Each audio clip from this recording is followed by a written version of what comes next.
Assalamualaikum warahmatullahi wabarakatuh. Alhamdulillah wassalatu wassalamu ala rasulillah wa ala alihi wa sahbihi wa man wala amma ba'du. Sahabat yang dimuliakan Allah subhanahu wa ta'ala, mudah-mudahan senantiasa kita diberikan kesehatan oleh Allah kembali di channel Ufik Media. Dan mudah-mudahan segala urusan kita diberikan kelancaran dan juga diberikan umur yang panjang serta barokah dan sukses di dunia dan juga sukses di akhirat. Amin amin ya rabbal alamin. Sahabat yang dimuliakan Allah subhanahu wa ta'ala, ada satu tuntutan dari kelompok Salafi Wahabi karena ada perihal yang perlu harus dijelaskan. Memang itu diperuntukkan kepada saya selaku pemilik channel Ufik Media tentang masalah konteks atau kajian bid'ah. Tapi yang jelas dari kelompok Salafi Wahabi itu dari sudut pandang permasalahan atau konteks bid'ah itu tidak sama.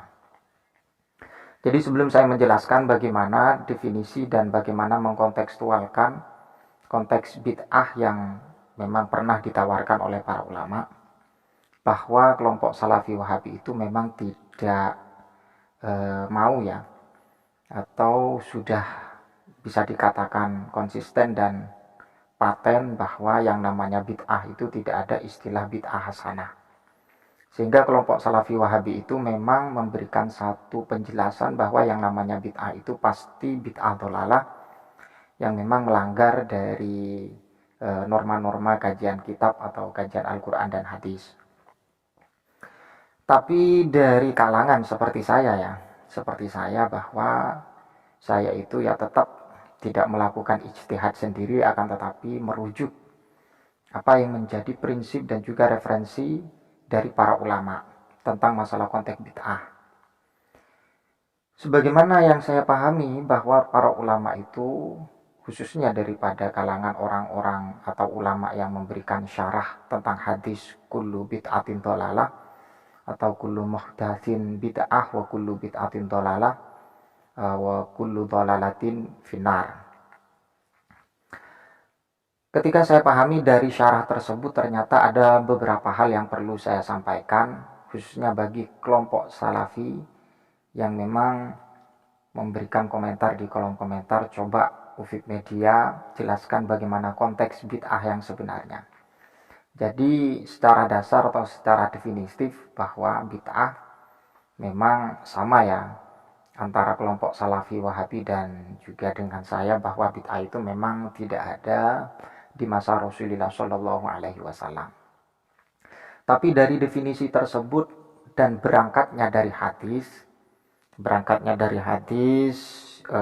kullu muhdatsin bid'ah wa kullu bid'atin dhalalah wa kullu dhalalatin finnar, bahwa dari hadis ini ternyata para ulama memberikan tasawur sekaligus mentahqiq daripada masalah konteks bid'ah.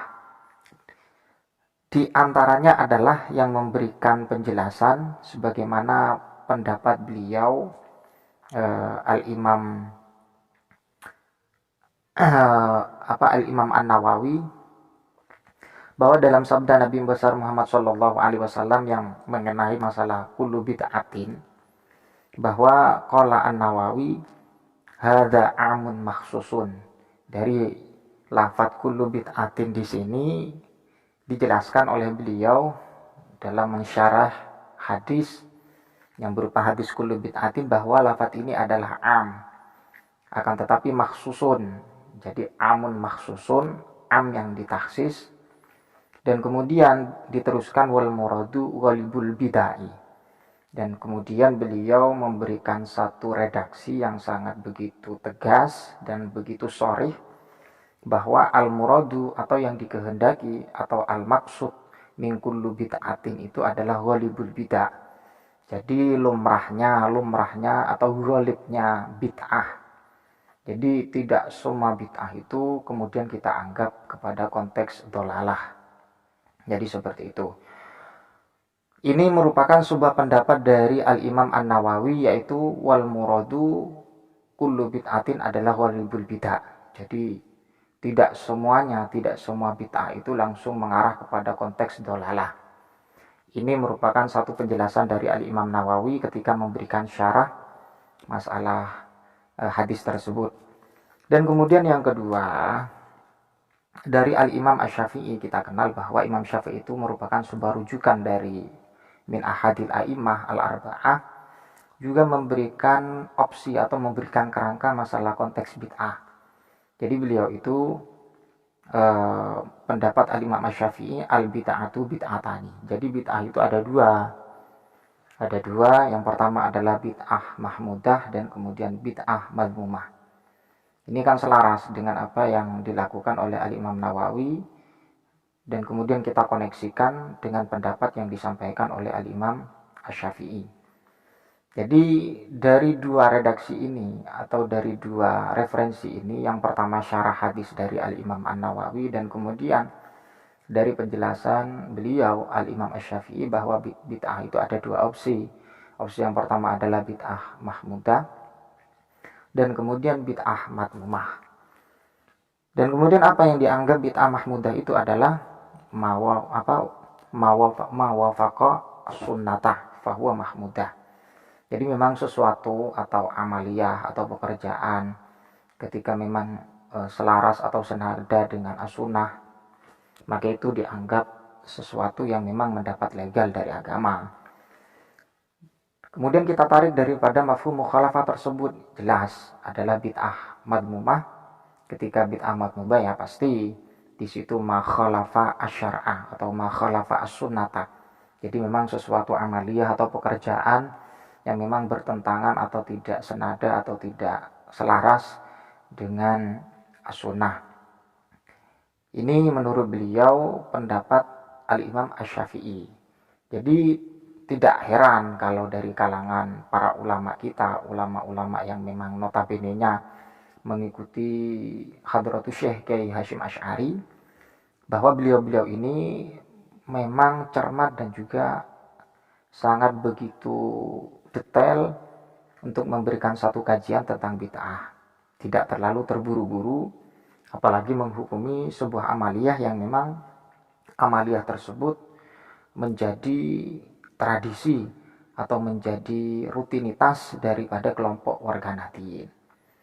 Jadi ini sebagai bentuk tanggapan saya kepada kelompok Salafi yang menuntut saya untuk menjelaskan konteks bid'ah.